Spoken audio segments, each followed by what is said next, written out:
Hello. Hello. We have started our webinar. It looks like we will be beginning in about 3 minutes. Welcome, everybody. We're just going to give folks a chance to sign on. If you do have questions, I'll go through it in a little bit too, but you're welcome to start putting your questions in the Q&A or in the chat. We will likely transcribe this. If you need anything else enabled, you can navigate to the bottom, click more, and you can have some closed captions too.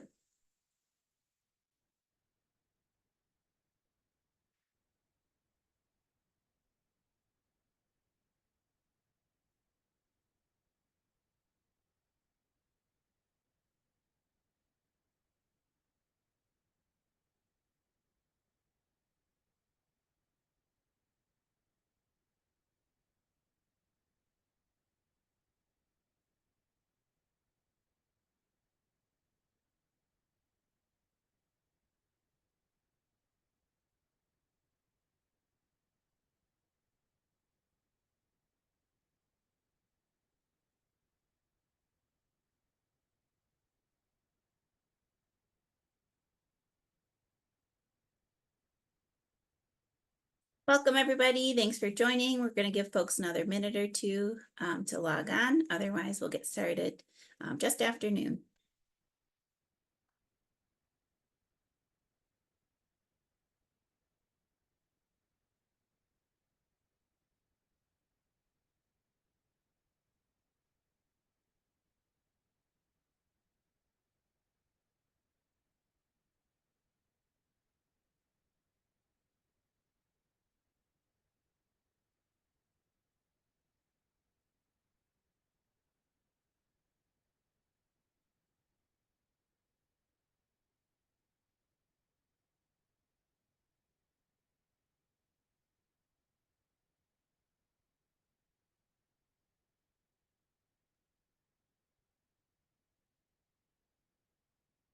Welcome, folks. As you'll see, we're just before noon. We're going to get started in about 2 minutes, minute and a half. Thanks for your patience.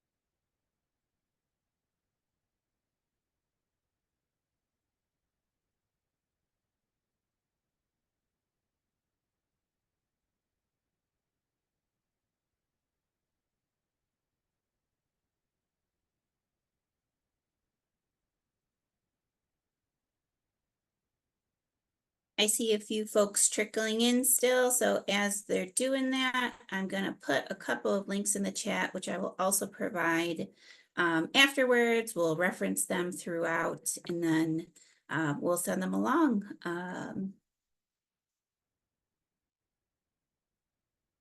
All right, we're just afternoon, so we are going to get started. Just want to make sure everyone can hear. You can put in the chat or the Q&A. Looks great. All right, so NYS Geno, Kriki Kazak, Nigiaso, Onondawaga Nia. I'm Kriki Kazak. I am a civic researcher and hybrid program coordinator with the ILR Buffalo Co-Lab, one of the folks who are hosting today's conversation. Thank you for joining us. Thank you to those who are unable to attend in person, but who sent in questions and who intend to watch the recording. We'll have it available and we'll send it on to anyone who has registered. On behalf of our ILR Buffalo Co-Lab and many of our partners, which we'll reference in a bit, we wanted to extend a deep appreciation to all of the partners and leaders who spearhead this work on digital equity currently and also year-round. Our ILR Buffalo Co-Lab is an extension office of the Cornell School of Industrial Labor Relations, and as a land-grant institution, one of our goals is to serve the people of New York State.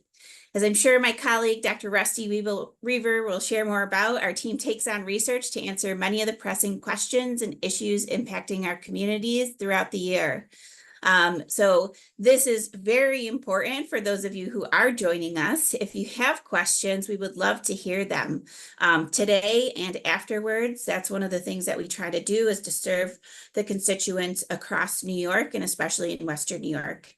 Today, Dr. Rusty Reaver, our Director of Research at the Co-Lab, will walk us through the updated digital equity tool that he has updated since its original release in 2021.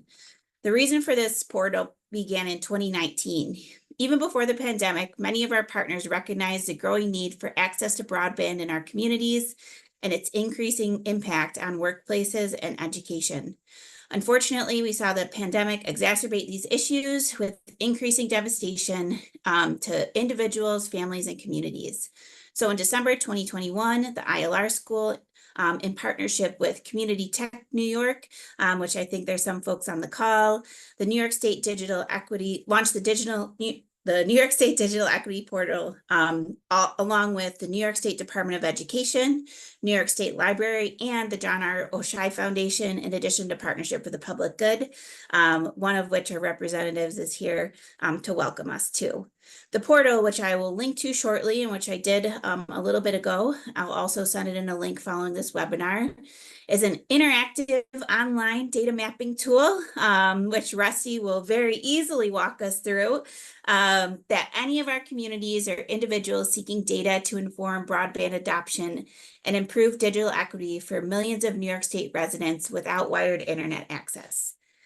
This new data was just released, and Rusty loves new data, so he very promptly inserted it into the portal and is excited to share it with all of you. It's going to highlight some of the progress that's actually been made, but also some of the work that still needs to be done. Unironically, we're hosting this presentation discussion over the web. Ironically, I'm currently experiencing some internet issues, but I think that we have enough co-hosts here to make it work. So before I pass it off to Rusty, I just wanted to note that this is a webinar. It's being recorded. It'll send out to our attendees afterwards. We're going to be a little unconventional and ask if you are interested and able to put what organization you're joining us from into the question and answer. I'll highlight them. I can copy and paste them into the chat for everyone to see too. There is a Q&A option at the bottom of Zoom if you're not familiar with it, where you can regularly ask questions throughout our workshop today. We'll have a special section, and I'm sure Rusty has reserved some time throughout for people to ask questions. I'll be regularly monitoring the chat for anything. You can enable closed captioning at any time. Again, we'll be sending out the recording, resources, links, information, anything that's referenced afterwards. So with that, I'm first going to pass it along to Andrea O'Sullivan, Executive Director of Partnership for the Public Good. Thank you so much, Cricky, and thanks, Rusty, for putting this together. I'm Andrea O'Sullivan. I'm Executive Director at Partnership for the Public Good. We are a community-based think tank for Buffalo, Niagara, made up of 340 partner organizations working toward a more just, sustainable, and culturally vibrant Buffalo, Niagara. And of course, throughout the pandemic, the importance of broadband for everyday daily activities, from telemedicine to working, was highlighted for everyone. And PPG, with many other partners, joined the Western New York Digital Equity Coalition and doing some really important community building, policy work, solutions-based work around how to solve the broadband gaps that Rusty's going to be talking about. And each year, our partners pitch and then ultimately take a vote to select the top 10 issues that PPG will back up and work on for policy changes in the year ahead. And in 2023, we had an item to get participatory budgeting for digital inclusion pitched by the Western New York Digital Equity Coalition. And so we were working to have the Connect for All office from New York State, which was administering funds down to the local level to do broadband work, to have that be a more participatory process where local regions who really know the issues in their own region could set some of those priorities. We also had followed and been supporting the work of Senator Sean Ryan, who has had a bill for several years to regulate the internet as a public utility. That's something that we would love to see reinvigorated and picked up again in the next legislature session. That's not only about some of the affordability concerns that I know Rusty will speak to, but really about the quality of service. To Cricky's comment that her own internet is acting up, if the State Public Service Commission was regulating the internet as it does electricity, if you flip your light switch on, most of the time the electricity comes on. And if it doesn't, the Public Service Commission gets involved and helps to regulate the quality of those services. So that bill would bring the same kind of state quality control to internet and broadband as well. So those are just a few of the areas that we're tracking on it. But I think, like all of you, I'm really excited to learn and really grateful that the ILR School with Rusty has zoomed in on this again. And Rusty, I'll pass it to you, I think, now. Great. Thank you so much to both Cricky and Andrea, and thank you all for joining us today. I'll say that the way we're going to move forward here for at least the next few minutes is twofold. Number one, like Cricky and Andrea said, we have updates to the digital equity portal that we launched in collaboration with PPG, CTNY, Community Tech of New York, the New York State Library System, John R. Oishei Foundation, and a number of other partners. So we're excited to show those updates to you and also provide a hands-on tutorial on how to use some of the tools. However, before we get to that point in updating the tools and in updating the dashboard, we also wanted to share some of the findings we saw of change over time, how we're making progress or potentially still running into barriers with achieving digital equity in New York State. So I'm going to begin with a couple of slides just to be able to highlight some of these findings, and then we'll jump right into the tools. So if you give me one moment here to get set up. And in fact, if, see, I can't see anybody except for Andrea. Can you see a title slide? I see it perfectly. All right, great. So once more, I just want to recognize and echo Cricky's thanks and acknowledgements to all of the partners who have been involved in this project. It was PPG that first hooked us up with Community Tech of New York way back in either 2019 or 2020. Community Tech has been doing some wonderful work across the state, including where we're based over here in Buffalo in Western New York. And a need was emerging to be able to quantify the digital divide or gaps in broadband access at a relatively fine geographic resolution across the state. And so CTNY, in conjunction with the John R. Oishei Foundation, began to map out some of the data points on broadband access in Western New York to identify potential test sites where they might make interventions. And PPG brought us into those conversations to think about how we might scale those efforts up and be able to translate some of this data out at a statewide scale. And fortunately for us, the New York State Library and New York State Department of Education chipped in funding, guidance, expertise, and a whole lot of feedback and connections for us to be able to come together and create a digital equity dashboard for New York State.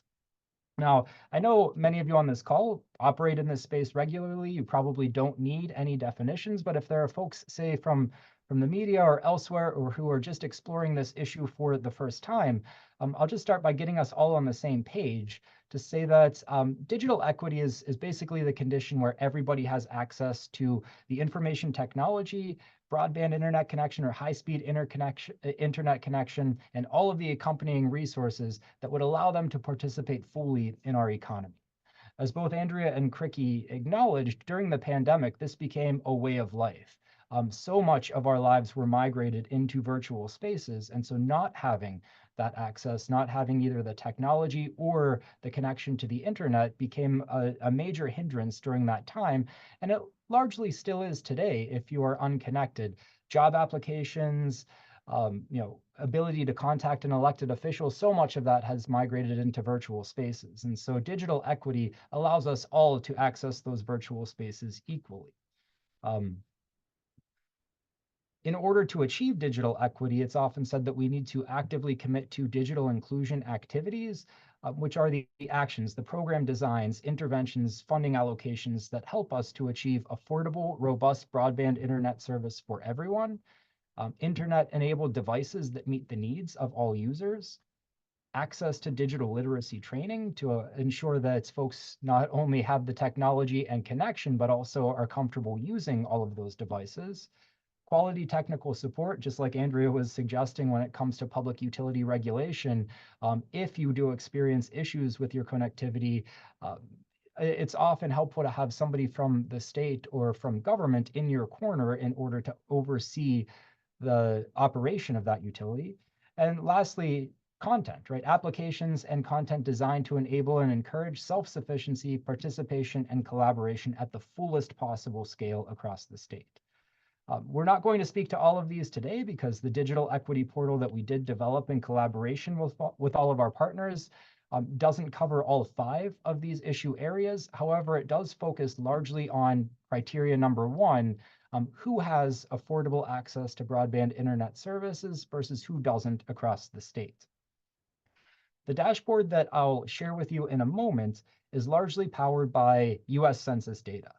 The US Census American Community Survey has become the premier source of information on who has access to what type of internet connection and what type of devices to access the internet in their households.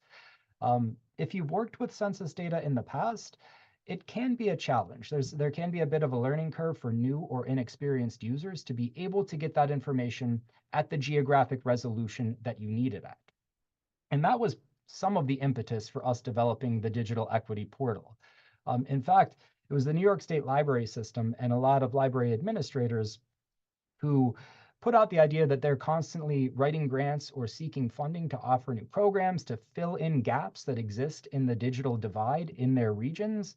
And so often those grant writing applications or the report outs for existing funding requires data. It requires the grant writer or the reporter to go in and document conditions in the geographies that they're serving to make the case that they need more funding for X, Y, or Z program designed to make their landscapes more digitally inclusive.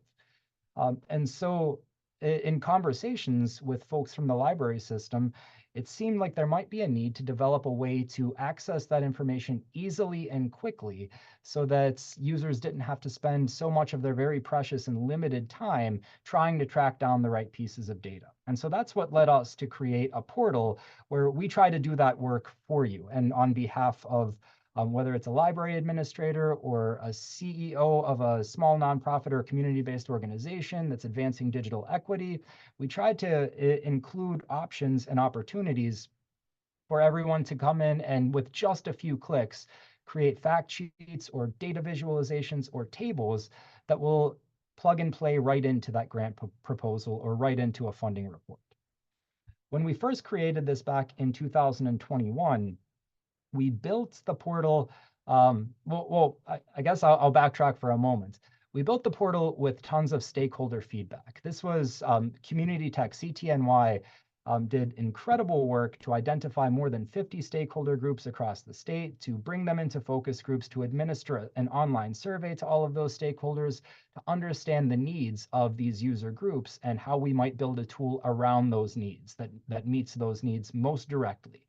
And one of the things that we found right away in response to those surveys were that a lot of the intended end users for a digital equity portal operate at different scales of analysis. Library administrators, for example, needed the data to be summarized at library system boundaries.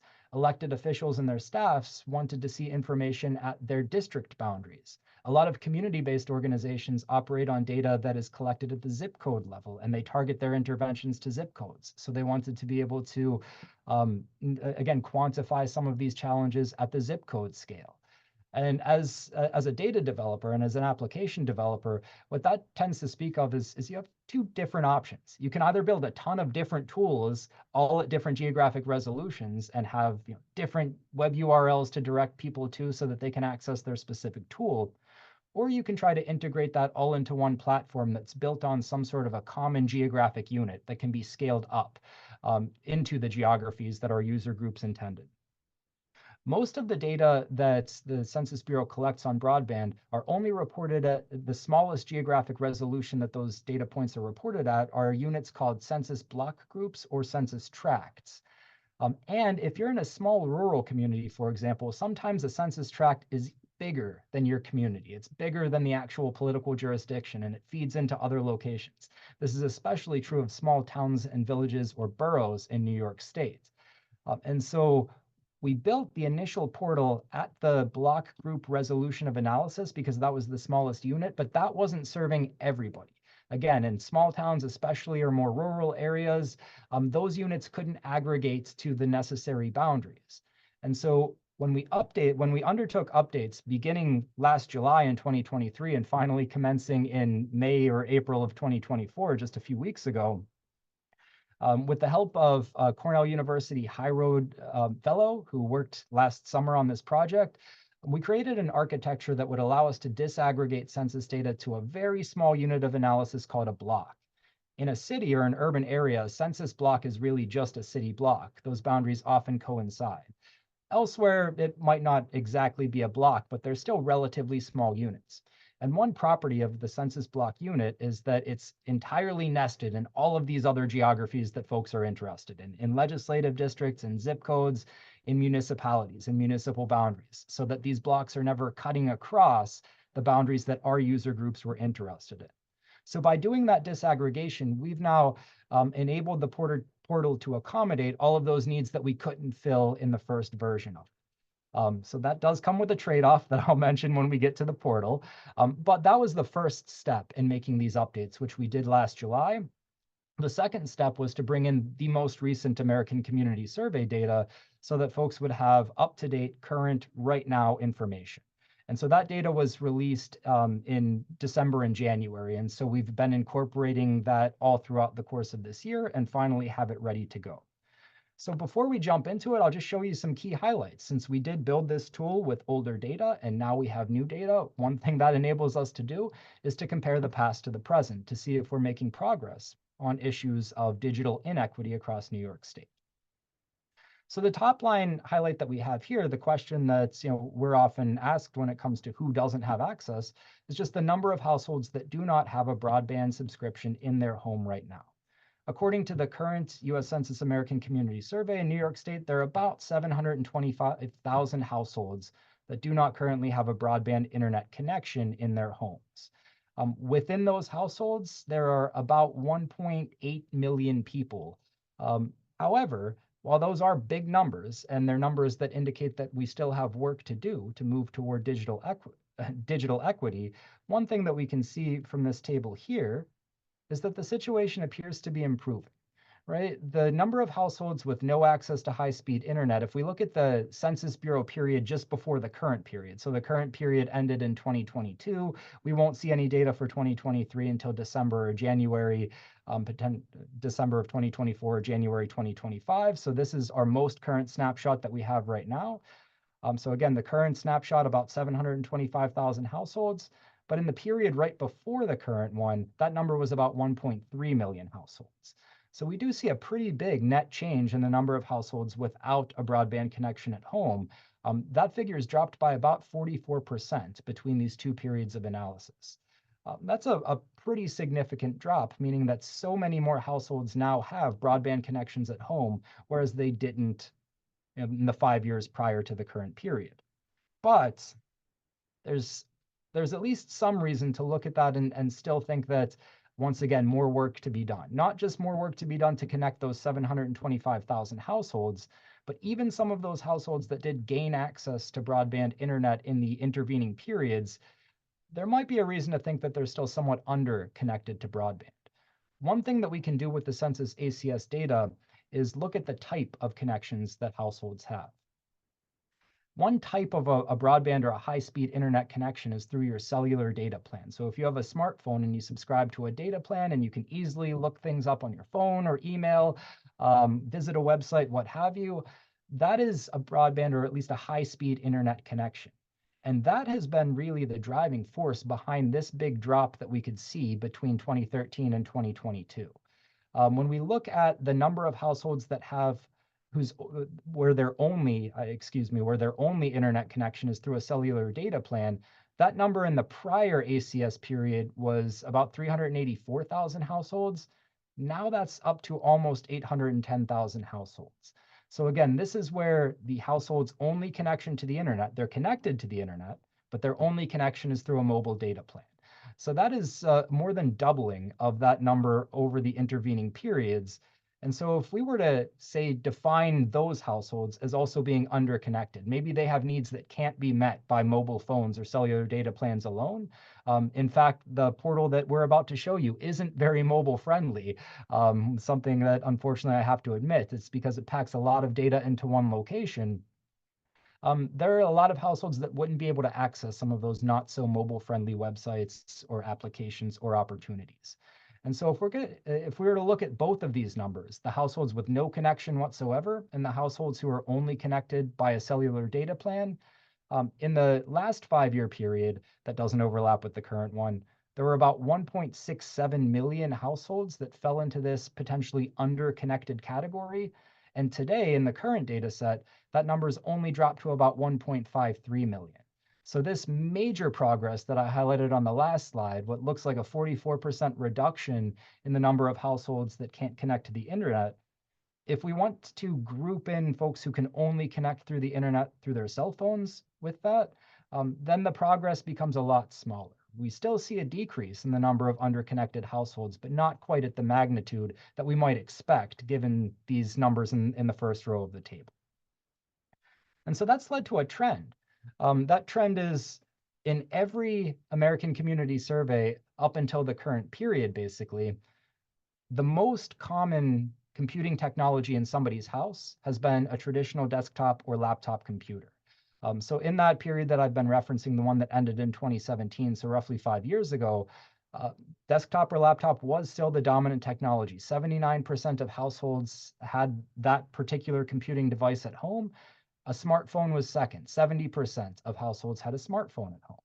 Now, in the current period, we see these two, for the first time, these two devices flip-flop, where right now the most common device in somebody's home, the most common internet-ready computing device is a smartphone. But the number or the percentage of households with a desktop or laptop computer is basically unchanged from 5 years ago. It's still at 79%. So this is, and again, this changes for a variety of reasons. This could be user preferences. Maybe folks don't necessarily like working with desktops or laptops anymore. It could also be an affordability issue. It could be that smartphones are the cheapest technology that connects somebody to the internet most immediately.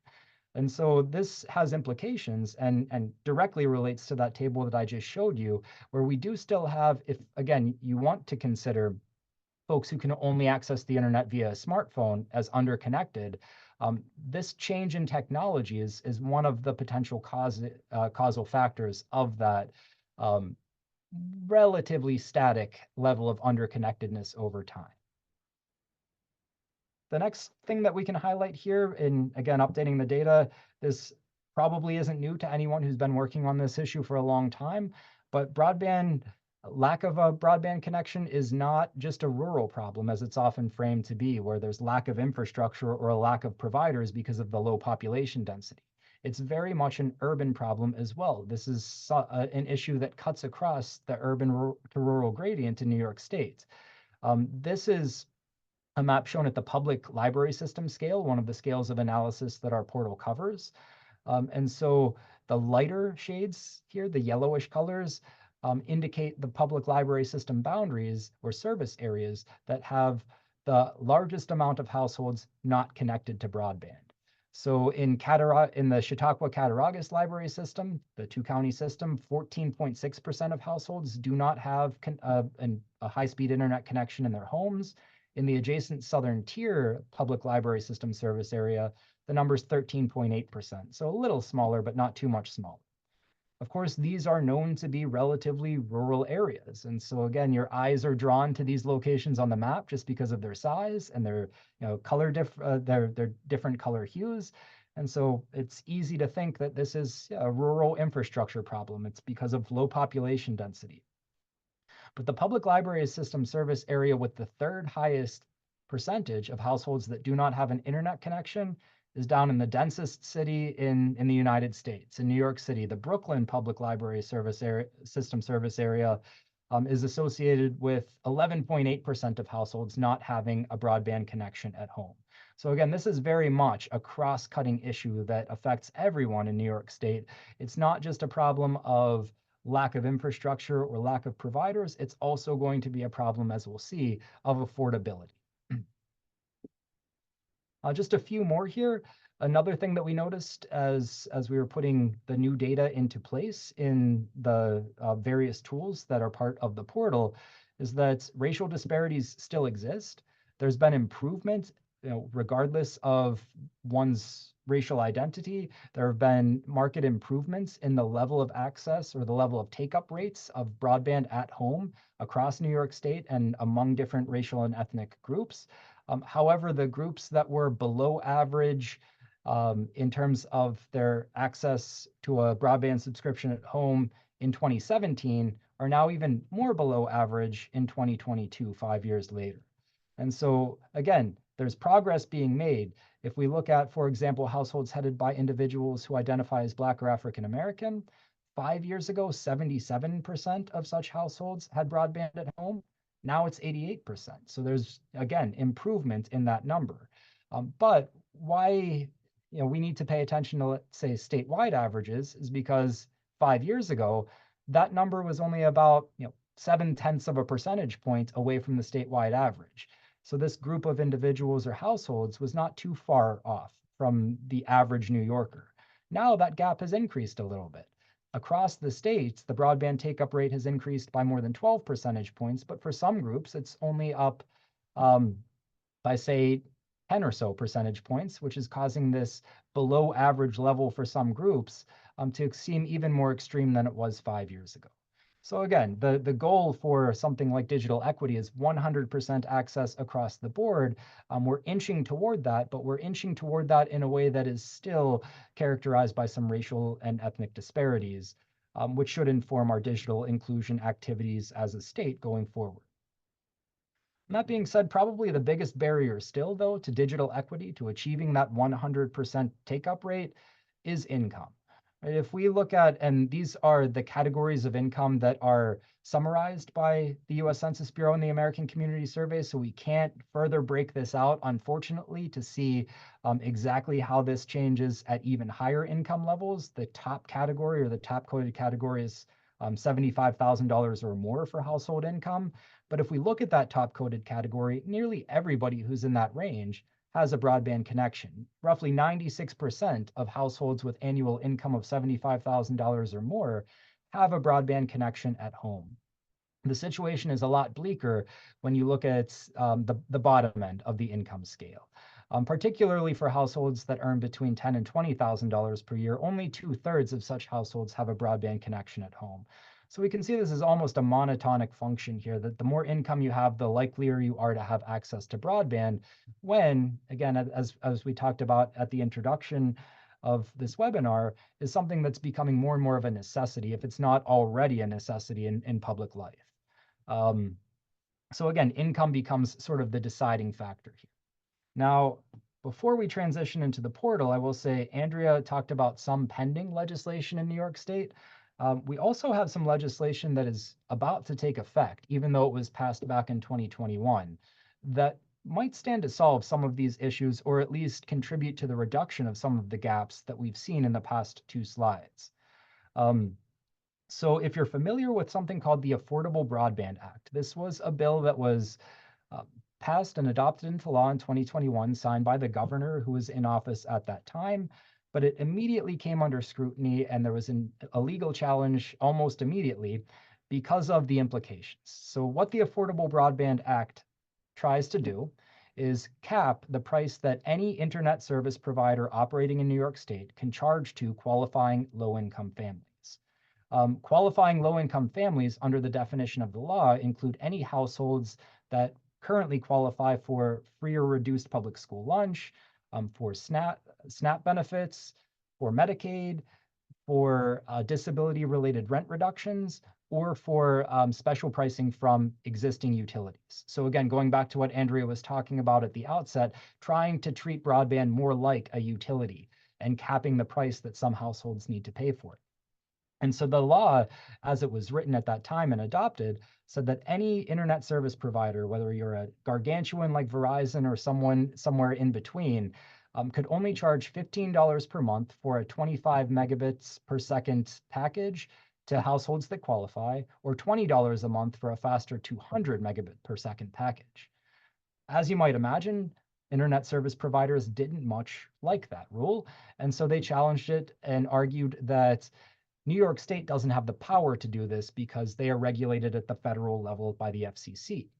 The district court that heard that case agreed with the internet service providers back in 2021, and so this law never went into effect. However, New York State appealed that decision, and just about 3 weeks ago, at the tail end of April, the Second Circuit Court overturned the decision. Again, many of you are probably aware of this, but if you're not, what that means is that the permanent injunction that was placed on the Affordable Broadband Act back in 2021 has been lifted. So the law now has a path to take effect. And the way the bill was written is that it's supposed to take effect 60 days after its adoption. So sometime within the next 2 months, prices like this might actually go into effect for some households. Now, why I have this picture, this is the city of Buffalo over here for folks who don't know about us over in Western New York. Again, just to coincide with one of those themes that we already discussed, inaccessibility to broadband is not just a rural problem. Here we see in the city of Buffalo, these orangish and red shades indicate households that don't have access to broadband at home. And those numbers are pretty stark, even in cities. And that's largely because of the affordability issue that I just mentioned. In much of this service area on the eastern side of the city of Buffalo, typical monthly broadband packages are in the range of about $59.99 to $69.99 per month for a package with the speed of at least 25 megabits per second. That's a considerable amount of money for households that are earning relatively low income. And slashing that price by 60 or 70% would go a long way to hopefully connecting households like those on the east side of Buffalo that don't currently have access to broadband internet packages. So that's on the horizon. That's actually one of the motivating forces for why we're doing this webinar today and trying to relaunch the Digital Equity Dashboard, because as this law hopefully now finally has a path to going into effect, we can begin to understand the scale of who might benefit from it, where might those beneficiaries be, and how will that help New York to achieve digital equity. And so with that, we'll now jump over to a live demonstration of the tools. So if you give me just a second to change my screen share here, I'm going to pull up the portal. I think Cricky has put the link to it in the chat. Yep. And Rusty, really quick, we did Yeah. have one question. Sure. If you're able to answer it while you're pulling that up. Yeah. Are households with broadband at home a mixture of in-home and mobile connectivity? Yes, they are. So that is one, I won't call it a weakness of the Census Bureau data because we all rely on it so heavily, but it's a weakness with the way that Census Bureau data are aggregated and reported out, that we can distinguish between the type of subscription that somebody has at, say, the block group or the tract level, as I'll show you on the tool, but we can't combine that with other relevant variables like income. So there aren't cross tabulations between those. So as it stands, yes, that general access to broadband variable looks at households that do have access only through their mobile device.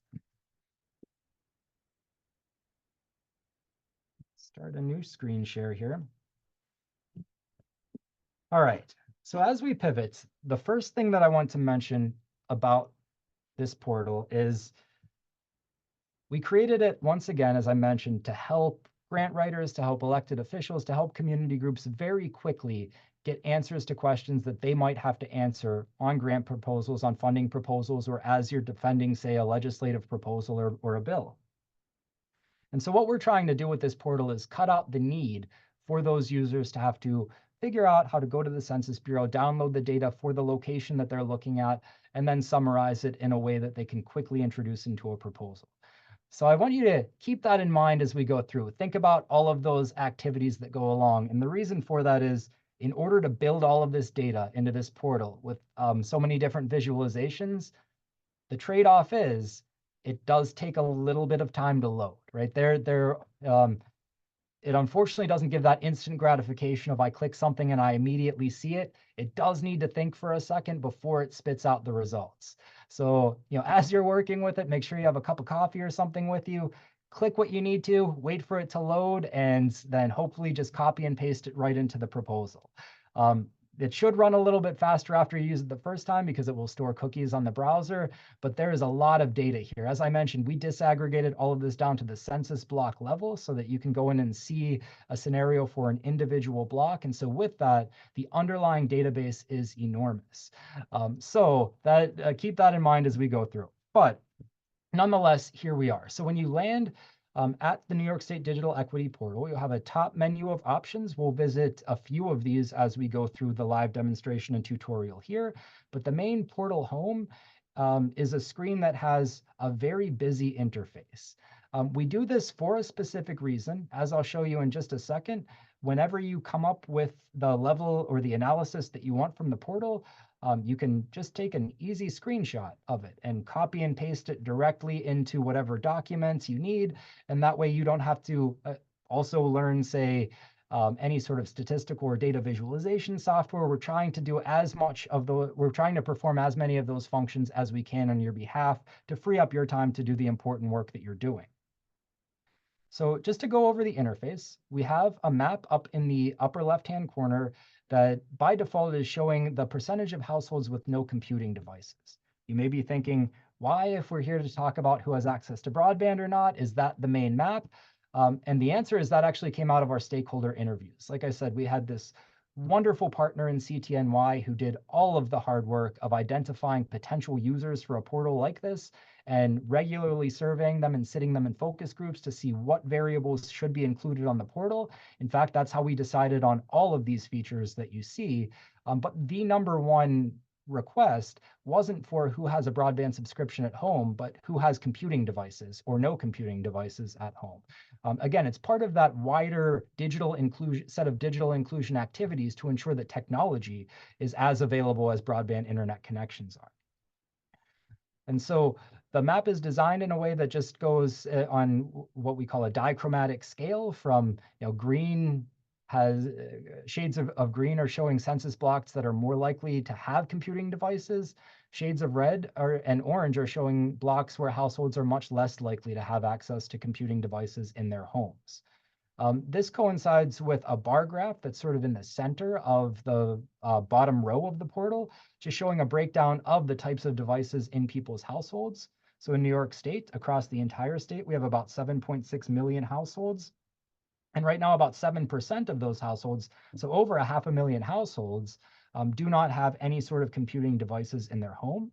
And as I mentioned in the outset and with some of those slides and highlights, the most common computing device in somebody's home right now in New York State is a smartphone.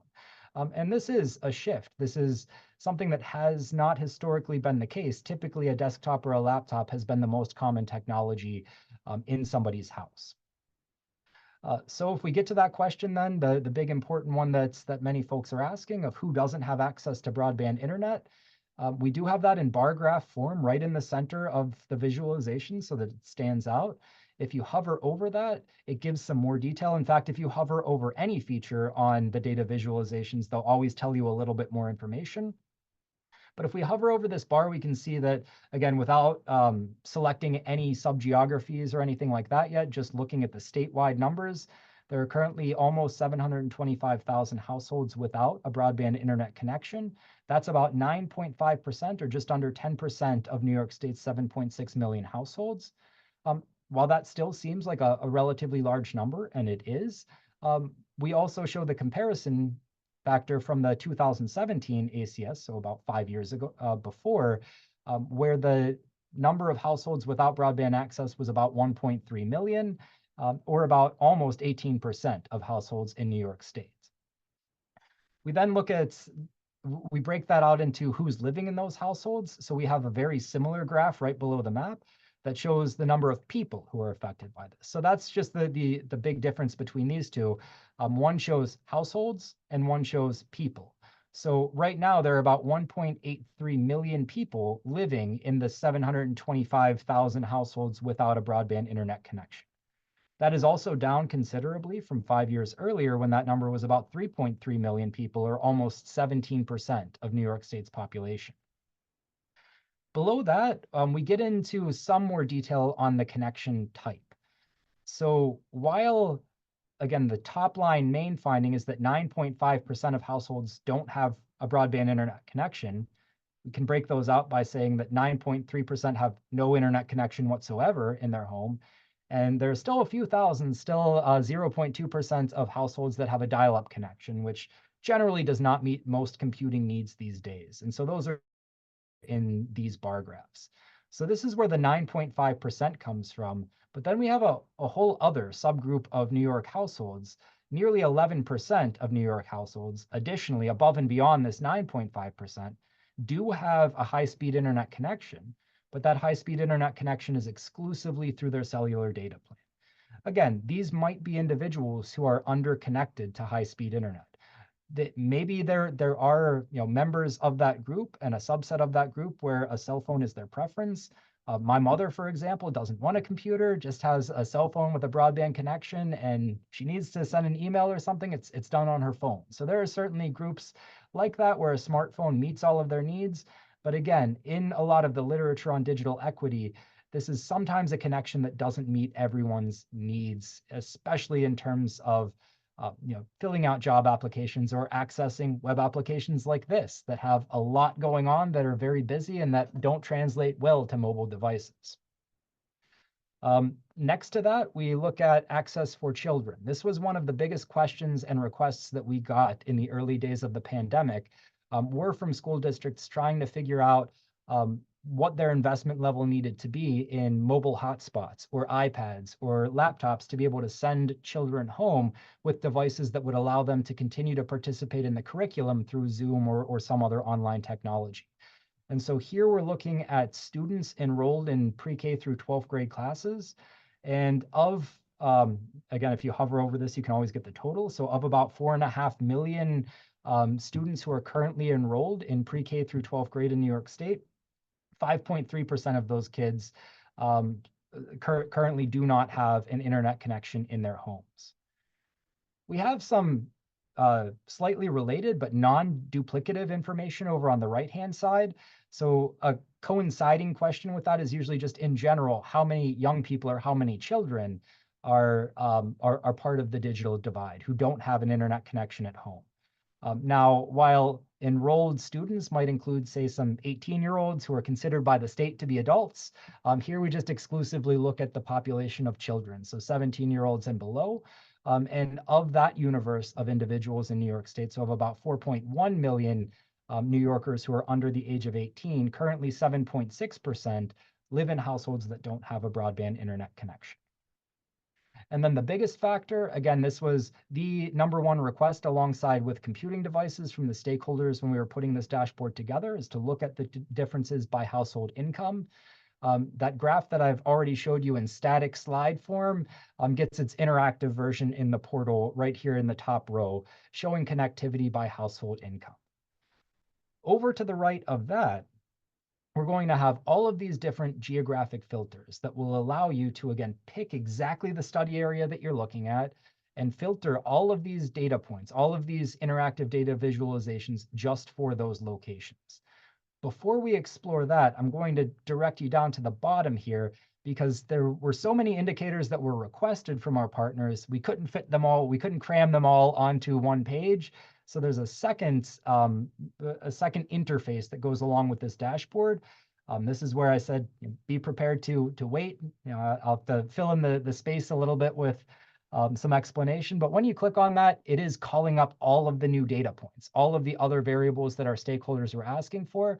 And so as it's calling all of that up, you can notice on my mouse, I'll move it over to some white space. If your mouse is, whether it's an hourglass or whatever it is, you'll see it sort of functioning and working. That means it's thinking. So don't click it again. One click should do, and eventually you'll land on the second page. And that second page has a slightly different map. This is the one that maybe folks were expecting. This is the map that does look at the percentage of households that do have a broadband internet connection in their homes. As you get to the darker shades of blue, you get nearer and nearer to 100% of households. As you get closer to dark orange, you get nearer and nearer to no households with a broadband internet connection. What we can see visually is the traditional story with broadband, where we see some of the reddest and orangest locations on the map are, or at least appear to be, in rural areas. And I'll say that this is an eye trick, right?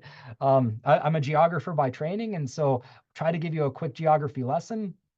These areas stand out because the geographic units, those census blocks, are very large. They're very large because very few people live in these locations. And so the Census Bureau draws bigger areas so that it can create a sample size where it's still protecting everyone's privacy when they respond to questionnaires. And so our eyes are drawn to these spots because they're so large and they're so orange. But as we'll see momentarily, if we were to zoom into cities, we see a whole lot of orange and red there as well. We just can't see it now because the geographies are so small. The units are so small on this map. That's at a state level scale of analysis. So we'll get there in a second, but you might have noticed too, anytime you hover over a census block on the map, you will get some locational information, just basic information on the congressional district it's in, the state legislative districts, the county, municipality, zip code, school district, and then the key variable of interest, the percentage of households that have a broadband internet connection in their homes. Below the map, we have something. I'm working from a relatively small desktop monitor right now. If you have a high resolution or a large monitor, what appears to be number signs on my screen will just be numbers for you. But my monitor is trying to cram everything down into a small resolution. So here we can see that the typical maximum advertised speed in New York State is a package of 1,000 megabits per second if we hover over it. And the typical maximum advertised upload speed is 880 megabits per second. This information comes from an organization called Broadband Now that has done a lot of mapping on prices and advertised speeds.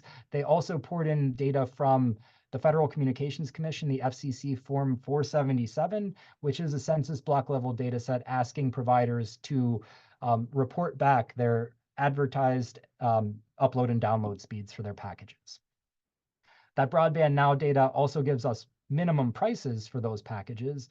And so across the entire state, this is aggregating a lot of information because prices do vary by region, but aggregated across the entire state, the minimum price for a broadband package is about $49.95 on average. When we look at average household income, this is an average, not median household income, which is a much better measure of income because it's not sensitive to outliers. However, at the census block level of geography, we don't have that. So we're aggregating income and then dividing by the number of households. So we're getting an average household income. So relative to the average household income in New York State, that's about 0.5% of someone's pre-tax monthly income. We'll see how that can vary depending on the areas that we're looking at as we begin to play with the geographies a little bit. In the second column of this interface, we have access breakdowns by race, ethnicity. We also have just an indicator of the percentage of the population. So again, of New York State's 19 million residents that have broadband access. And then there's an indicator of what are called locations that are served by broadband. This comes from the Form 477 FCC data that I mentioned. There is literature out there that defines a 25 megabit per second internet package download speed as sort of the bare minimum for high-speed internet. And so from the Esri Living Atlas, Esri is a commercial data vendor and company, they classify census blocks based on locations that are served by providers that do offer at least that minimum package. They define underserved locations as locations that have just one provider or at least fewer than 3 providers offering that service, and unserved locations basically don't have any providers that are offering that service. So again, most of our state is served by at least a handful of providers that are offering that 25 megabit per second download speed package. But there are still gaps, and those gaps are mainly in rural areas in New York State when it comes to where providers are or are not located. The other set of graphs here is just a way to translate the information that's in the top bar graph. So the top bar graph shows us the percentage of households that have broadband internet access by the head of household's race, ethnicity, or racial identity. And so we can definitely see some unevenness in those rates, but we're often asked too whether or not these rates are highly disproportional. And so we just tried to create an easy way to say that something is or is not disproportional. So basically, the top bar graph here just shows the population composition, so by race. So right now, about 13% of households in New York State, for example, are headed by someone who identifies as Black or African American. If everyone had equal access to broadband in New York State, then down here, we should see that that same number. We should see that 12.9% of households with broadband access are headed by individuals who identify as Black or African American. At the statewide scale, there's not a ton of disparity here, but as we get into some geographies, we'll begin to start seeing some more disparities between these two sets of bar graphs. And so with that in mind, now that we've covered all of the different variables that are present in this set of tools, I'll start to filter out by geography, one, to make things run a little bit faster on the portal's end. Once data are filtered out, it can run much, much smoother when it's not operating at the statewide scale. And two, to begin to answering some hypothetical questions that grant writers or organizations or advocates might need to answer to be able to, again, seek funding to run new digital inclusion programs in their jurisdictions. So the first thing I did here was choose a geography that I'm interested in. For right now, since the library, the New York State library system was so crucial to getting this portal up and running, and since a lot of library administrators were so generous with their time as we were developing this portal and being our test stakeholder group, I'll focus on the public library system scale for right now. If I want to view the data for just one public library system, I did that without telling you how to do it, so I'll backtrack a second. But anytime you use one of these drop-down boxes and you see a lot of checks instead of just the option to select one, the first step that we'll need to take is to deselect all of the units that are currently selected. So in the case of public library systems, I can't remember off the top of my head exactly how many there are in New York State, but they're all selected by default so that we show the data for New York State. So if I want to find just one of them, I'll click on the drop-down menu where I see this all at the top. I will I'll check that box. I'll click in that box to uncheck or deselect all of the library systems. And then I'll check the one that I want to view data for. In this case, I'm biased, of course. I'm in Western New York. We're part of the Buffalo Co-Lab, Cornell University's ILR School's Buffalo Co-Lab. So we'll check into the Buffalo and Erie County Public Library System. So after we've deselected all of the statewide systems, we can choose the one we want. And now all of the data, the map, everything will filter for that specific geography. And so we can see how the numbers change. Just in the terms of the percentage of population with broadband, we keep a bar here just to show the statewide average, which is, you might remember from just a few moments ago, is about 90.6%. So residents in this particular library system service area are slightly more likely than the average New Yorker to have broadband access. But one thing that we can notice from the map is that that access is clearly uneven, that there are shades of red and orange throughout the map. It's not just in the rural southern portions of the county, but very much in the dense urban center of Buffalo as well. Here's where we can, again, begin to notice some disparities in access by race and ethnicity.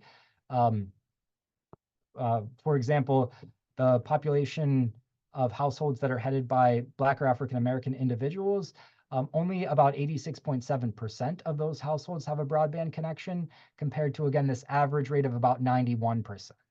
So we see some disparities there that translate over to these bar graphs. Black or African American households make up 12.1% of households in the service area, but only 11.5% of the households that have broadband internet access. So again, we can begin to quantify some disparities. We can see that the advertised upload and download speeds are the same as they are across the state, but the typical observed speeds are a little bit slower. These observed speeds come from, again, data collected through Broadband Now and Esri from widespread Ookla speed tests that ask users basically to log in and perform an internet speed test and then submit their data. So these are sample-based statistics, but they're based on, again, real users inside of each of these geographies. If we want to go back and check in on the other data points just for this specific service region for the Buffalo and Erie County Public Library System, we can see that a lot of the statewide trends are playing out here as well. That there's a definite relationship between household income and access to broadband, with lower income households being much less likely to have those connections at home. You can see that the service area has about 40,000 households that don't have any broadband connection, including via mobile phone. That's about 10% of households. So again, kind of on par with the state average.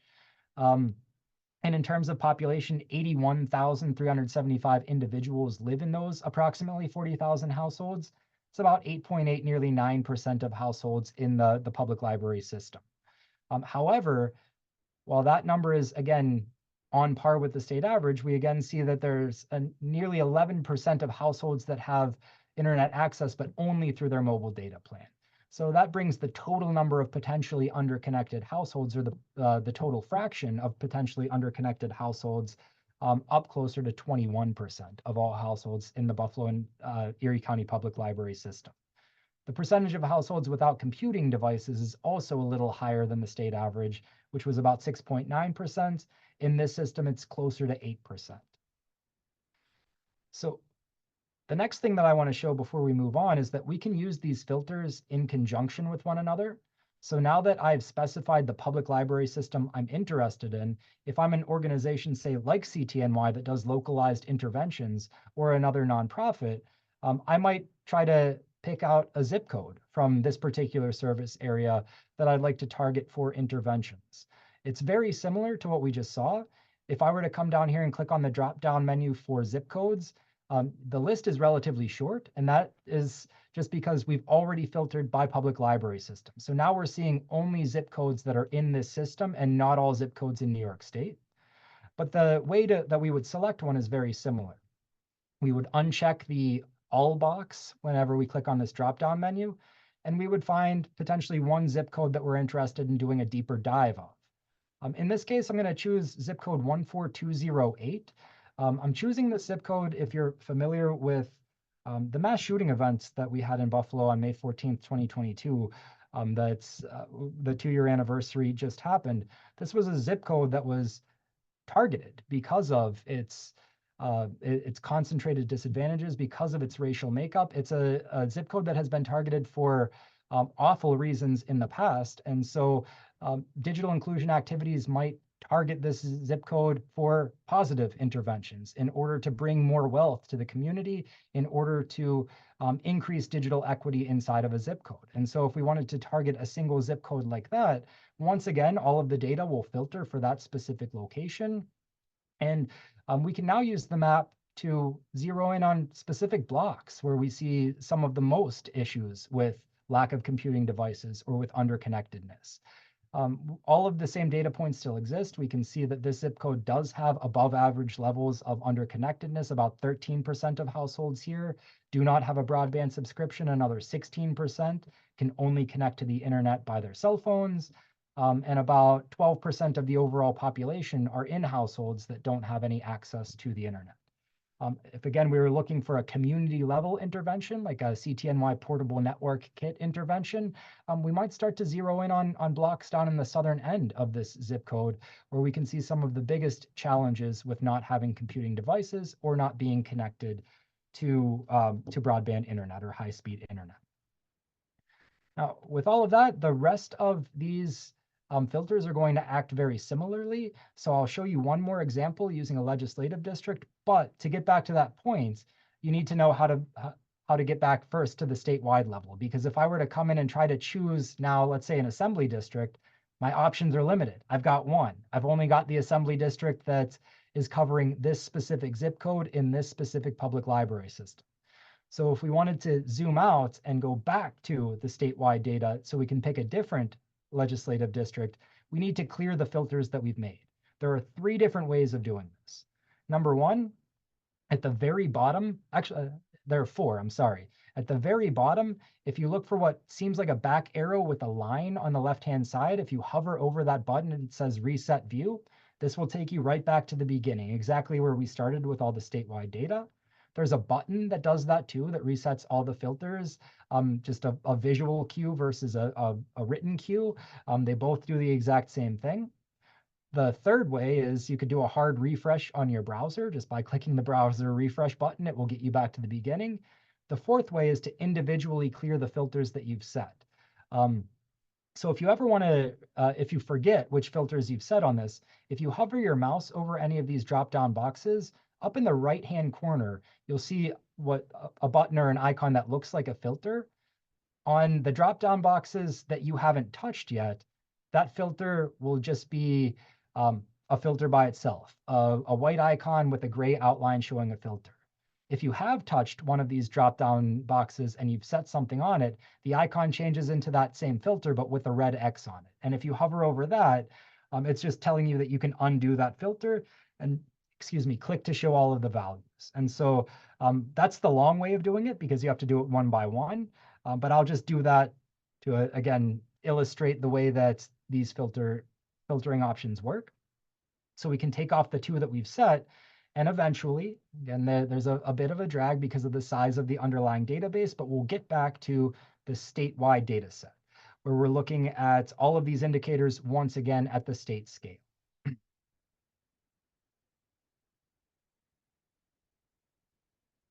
All right, so the last thing that I'll do, and this is if any folks who are on the call are either connected to elected officials in New York State or congressional representatives, or if you are a staff member, say for a legislator, and you'd like to be able to summarize this data for your district, going to choose, there's a bill right now that is also looking to increase the availability of broadband to low-income families in New York.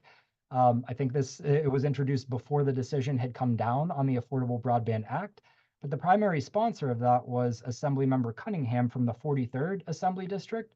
And so if, say, that assembly member wanted to provide some numbers and data in justifying or in the legislative intent of that bill, clicking on any specific district just gives you the opportunity to create a very quick snapshot fact sheet for that district. All of the same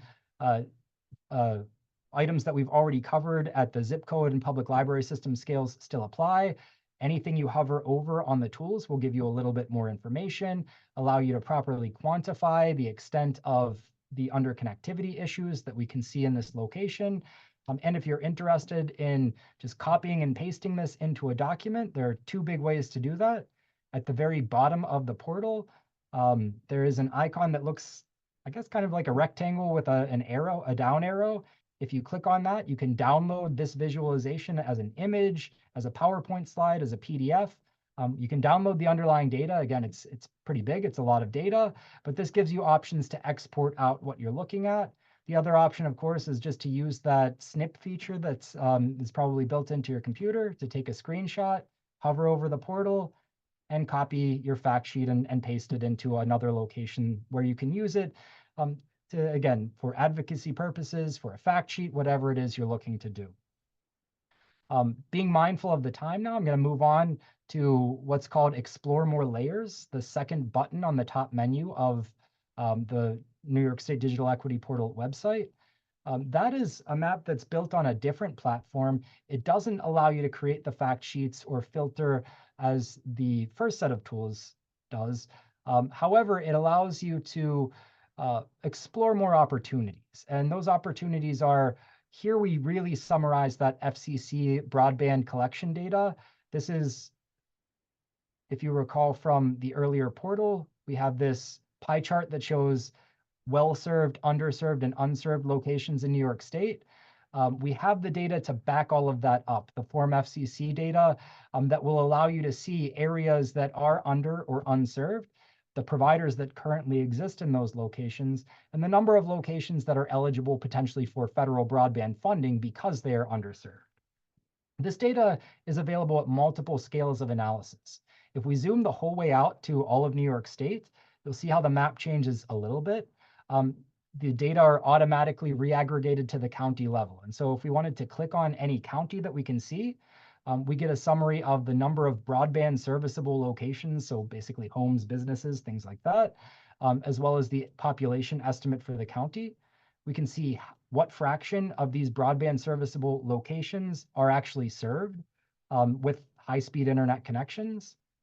We can see what fraction are underserved, so they have some high-speed internet connections, but not quite at the level of current standards. And then we can see the fraction that are unserved, that have packages that are below that, again, bottom threshold of 25 megabits per second. We also have a listing. I don't know why the table is kind of washing out for me here, so I apologize. Maybe, hopefully this is more clear on your screens, but we have a table then of each of the providers, the total locations that their infrastructure covers, as well as the number of those locations that they currently serve. And so this is just an entire table of all of the options that are currently available in that county. Now, again, sometimes we don't want to work at the county scale. So if we begin to zoom in, we also collect this data at the tract level. Same information is provided for census tracts. Zooming in further, we can see this at the block group level of analysis with the same information provided, the same breakdowns.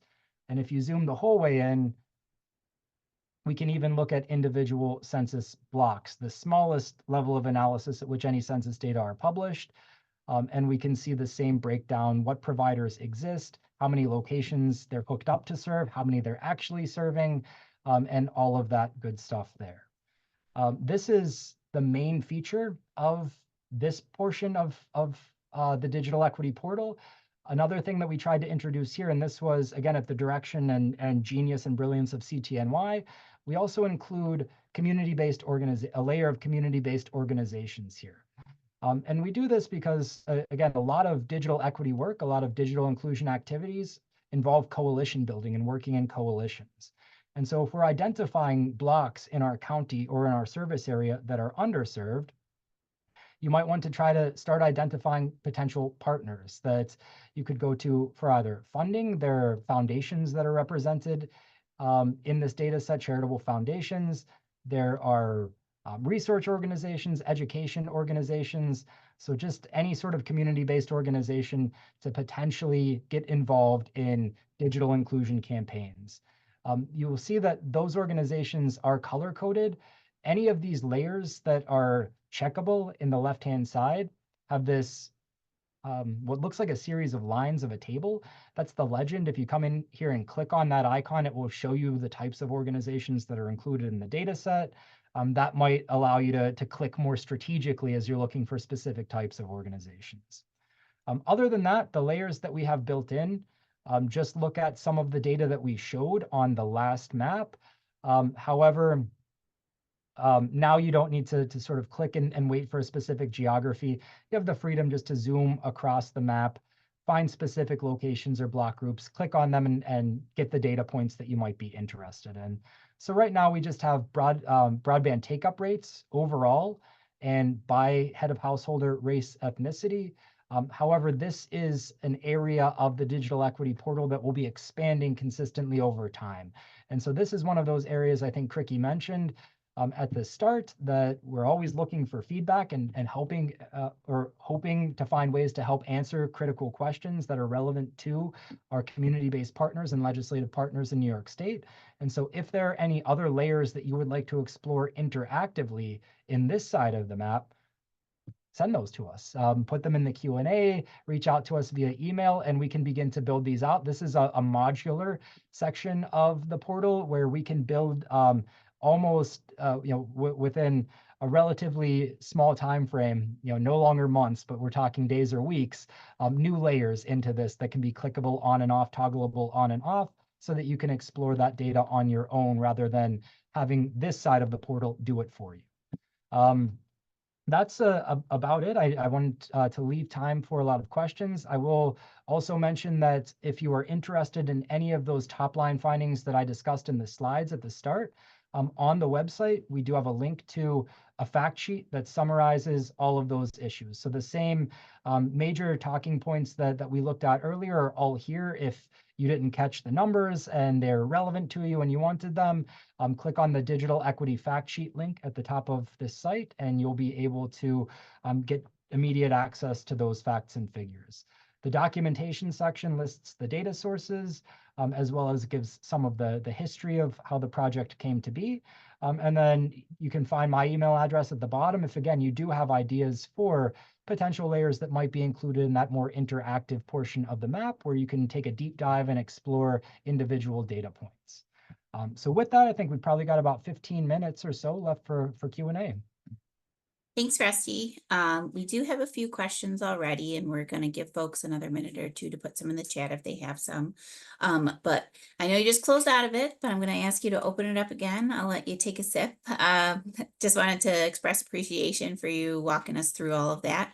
If you wanted to just very briefly, just note what additional mapping tools are available outside of the broadband one.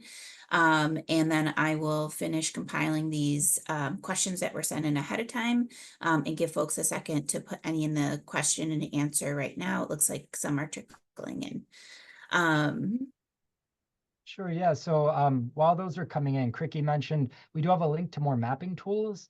So we have a dedicated website where it is mainly focused, or a lot of the focus is on Western New York, since that is where we're located. We are, again, part of Cornell University, a land-grant university that has outreach units across the state.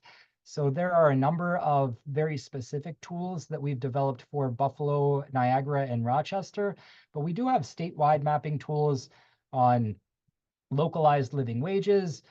We have something that we launched at about the same time as the digital equity portal, and also just updated this past year in March, called our Cornell Wage Atlas, which gives very detailed and deep dive information on wages for specific occupations in New York State by geography. It tells you which jobs are the most likely to pay a living wage. It looks at which industries are have the highest density of living wage workers. It also allows you to play policymaker and set a new minimum wage for New York State and see how many people would benefit, who would benefit, where they're located geographically in the state. And then you can even simulate that wage and think about the dollar investment that would go into New York State's workforce because of that new minimum wage. So that's one of our that's the other more comprehensive tool that we have. But that link on the portal to more mapping tools will take you to a variety of options if you're interested in combing through data. Thanks, Rusty. Our next question needs you to have this open anyway, and they're asking if you could hit on and explain the tutorial section. Yeah, so I've purposely sort of avoided that one. We had YouTube videos up to show tutorials of the mapping tools that when we launched them back in 2021. Things, as I noted at the outset, have changed a bit because we disaggregated all of the data. And so now the controls look a little bit different. So right now, we're asking you just to come back in a little bit. We're hoping to create new versions of those tools with the new layout, with the new design.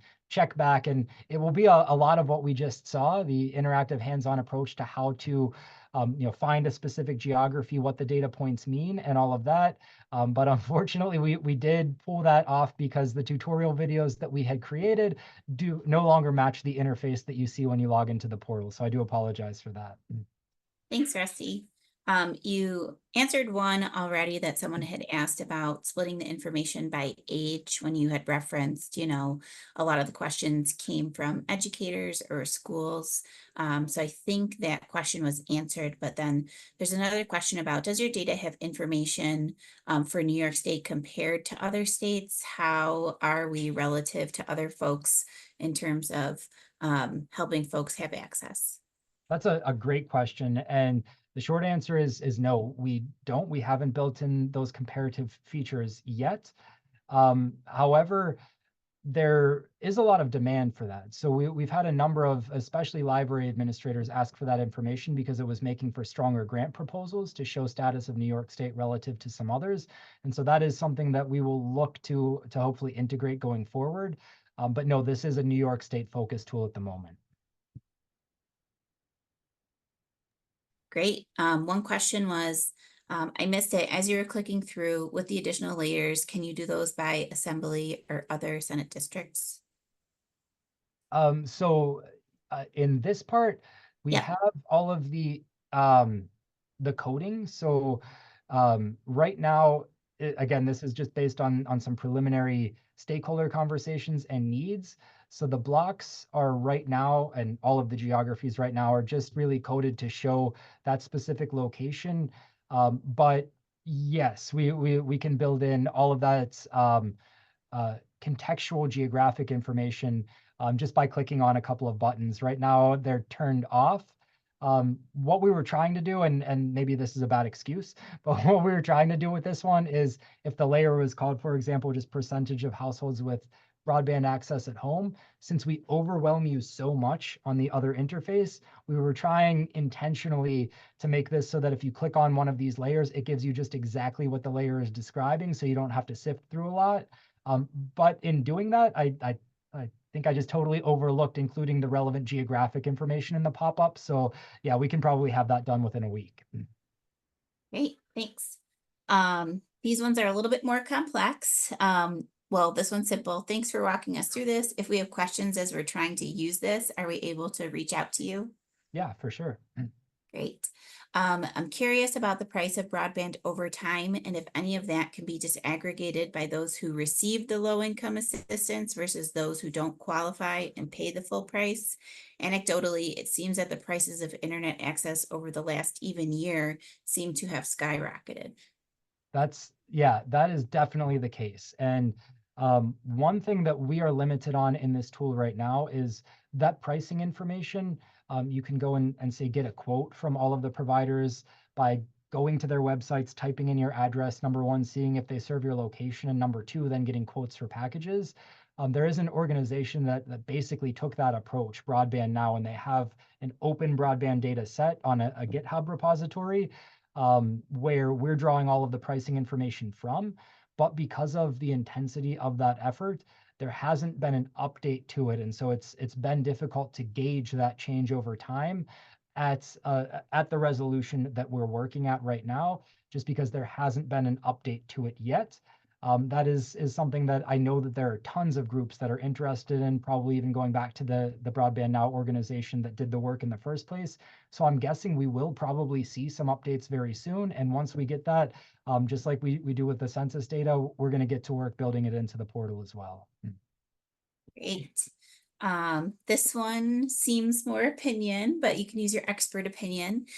What's the likelihood, do you think, that the Affordable Broadband Act would actually make a difference and that will actually go into effect? Yeah, I'm hoping that we'll be able to at least pick up signals of that and this is always the hard part with making an intervention. You have to wait and allow time to pass before you can see whether or not a difference has been made. But like I said in the slides at the beginning too, we can use these census data points to track change over time. And the biggest thing that hasn't much shifted at all is this distribution of access by income. And so if this starts to change in, say, 1 year or 2 years as the new releases come out, we may be able to attribute that to the Affordable Broadband Act. One thing that I failed to mention when I covered that, and this is a wonderful provision. You often don't see something like this in state law, but part of that law also requires at their own expense. It mandates that internet providers at their own expense run marketing campaigns to ensure that qualifying households are aware of the program. And so hopefully we will start to see advertisements very soon coming out announcing these packages. Again, the way the law was written, it doesn't have to take effect, and it doesn't take effect until after 60 days, until after the adoption. Since the decision just came down, that puts us out maybe this summer, unless additional legal challenges are mounted, which I would almost anticipate from internet service providers. But if it does go into effect, we'll start seeing ad campaigns that, again, the law dictates these firms need to take on those expenses themselves.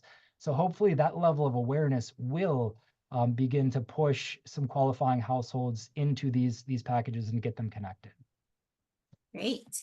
I will leave you some time for a last word, but it looks like you answered most of the questions that were sent in ahead of time too.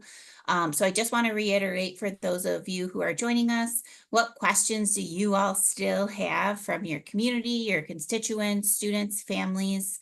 Are there things that we, as the ILR Buffalo Co-Lab, as Rusty as I'm sure will be excited to look into, can explore further that would assist in providing information that would be helpful related to broadband, related to equity? Those are always the questions that we're trying to help answer, again, as part of a land grant institution of Cornell University. With that, I think those are all the questions right now. If you do come up with questions, those of you who have attended, you are always welcome to email myself. Rusty had provided his email address. I'm going to be following up both with a link to the recording of the webinar, with links to the summary that Rusty had referenced, and with links to some other things that we had talked about, including Broadband Now, that we had referenced throughout our conversation today. But before I close, I'm going to hand it over to Rusty to see if there's anything else that he wanted to mention, or any closing words. Sure. No, everyone's heard enough from me. So thank you all for joining us. And again, I really just want to highlight the partners that worked and collaborated on us with this project. This was not just a Cornell ILR project. It got to this level because of PPG, because of the New York State Library System, the Oishei Foundation, especially CTNY. If you're out there, thank you so much. We undertook these updates out of necessity, a rapid response to the decision with the Affordable Broadband Act. But that doesn't mean that we're not thinking about you as well. So thanks so much. All right. Thank you, everybody. Have a great rest of your day. Thanks, Rusty. Thank you.